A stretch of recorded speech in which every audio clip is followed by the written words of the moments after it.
Hello, my littles. Tonight we're going to read Pete the Kitty and the Case of the Hiccups. Hiccup!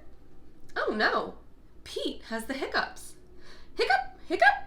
How do you stop the hiccups? Pete asked Grumpy Toad, "How do I stop my hiccups?"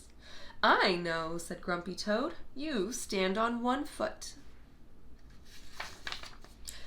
Pete stands on one foot. Hiccup! Pete still has the hiccups. Pete asked Callie, "How do I stop my hiccups?" "I know," said Callie. "You stand on one foot and you hop up and down." Pete stands on one foot and he hops up and down. Hiccup, hiccup. Pete still has the hiccups. Pete asked Gus, "How do I stop my hiccups?" "I know," says Gus.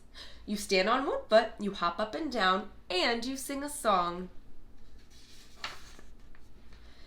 Pete stands on one foot, he hops up and down, he sings a song. Hiccup, hiccup, hiccup. Pete still has the hiccups. Pete asked Bob, "How do I stop my hiccups?" "I know," says Bob. "You stand on one foot, you hop up and down, and sing a song, and rub your belly," says Bob. Pete does it. Hiccup! Nothing is working. Pete still has the hiccups. "Go ask Mom," says Bob. Pete asks Mom, "How do I stop my hiccups?" "I know," says Mom. "You take a deep breath." Pete takes a deep breath. "Hold your breath and blow it out," says Mom.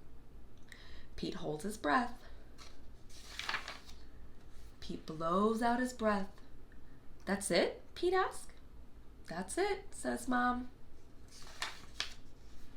Pete waits, and he waits, and he waits. The hiccups are gone. Moms are so smart. The end. And I could not agree more. Moms are pretty smart. I love you all so much. Sweet dreams.